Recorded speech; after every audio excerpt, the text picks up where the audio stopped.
Hello everyone. Today we talk about how to fix the app of Duolingo. We will go to settings.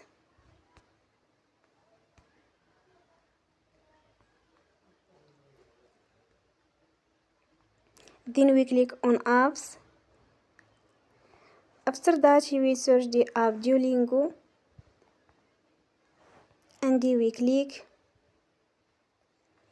Then we will on for stop. After that we go to storage. Then we click on clear cache. In the end, turn your phone and you will recharge your phone again. Don't forget to support us by like and subscribe. See you next time and thank you for watching.